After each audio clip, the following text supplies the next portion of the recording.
This will be the third and final recording for these geometric drawings.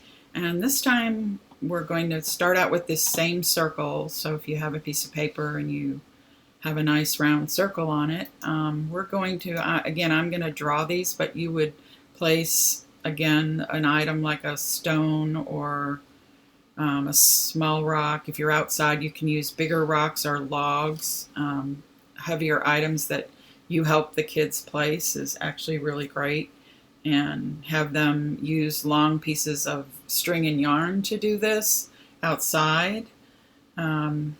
Or you can have them draw them like this on paper. And again, this is kind of a little nickname for these, are called yoga on paper. And again, you want to start out simple and let them just explore, and then as they get older, they can really learn to do these themselves. These are really good exercises for us as adults. So this time we're going to work with an 8 rock configuration to start. So you're going to have one rock here, directly down from it, another rock. Then you're going to have a rock here, and directly across from it here. And you'll have one here, and directly across from it here. And then one here, and directly across from here. So this is starting to feel like a clock probably, which is correct. Except we have 8 spaces. So if we do, if we experiment with this 8 rock configuration around a circle, we could start with this. We could start with numbering these positions. So 1, 2, 3, 4, 5, 6, 7, 8.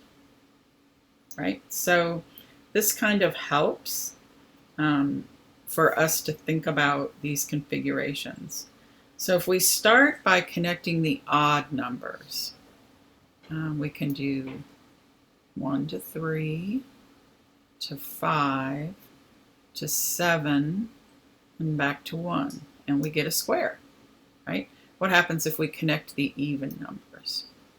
2 and 4, 6, 8, and back to 2, and then we get another star. So when you're doing these with young children, of course, you wouldn't need to talk about odd and even numbers, but you could talk about skipping a number. So that's the early thinking that's involved in division and multiplication, actually. But they don't need to know that. And if it's complicated for you, you don't need to know that. But it is important that when we talk to parents about these games, so to speak, that we're playing, that we can understand they are the foundations for later operations in math. So I'm going to erase my lines, okay? And I'm going to draw again. Let's change colors. And we'll do purple. So then if we go to connecting 1 to 4 to 7, 2, then 5, then 8, sorry about my kind of crooked lines there, 3, then 6, then 1. Ta-da! So again, that configuration was 1, 4, 7, 2, 5, 8, 3, 6, and then 1. So these are probably more complicated and harder to do outside. But if you do have, let's say you had 8 stumps around a circle that you placed permanently in your playground or at least for a while that would last, you could have numbers on the stumps on the top, and you could tell the kids to run from 1 to 4, then run to 7, then run to 2, and they could go ahead and run this star. That would be, I've done that actually. It's really fun. So hopefully that kind of gives you some ideas of what you could do in this space. There are a number of other configurations. Let me get my 8 back here. And okay, let's go ahead and do another one. This one would be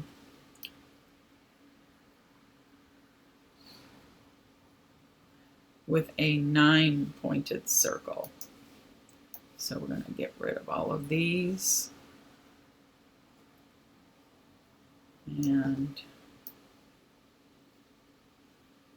okay, so we can draw 9 spaces. So we have 1, then down from it, another 1. Then we have 1 here, and here, and here, and here. And we have this here, and then we're going to use this space. We're going to put 1 over here, 1 over here, so that the middle of the bottom is actually just used to place those last 2 evenly. So you have 1, 2, well, let me write those for you. So you have 1, 2, 3, 4, 5, 6, 7, 8, 9. And if we do this configuration 1 to 4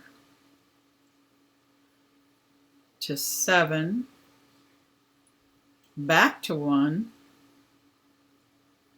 to 3, then to 6, then to 9, then back to 3, then 2, then 8, then 5, oops, and then back to 2.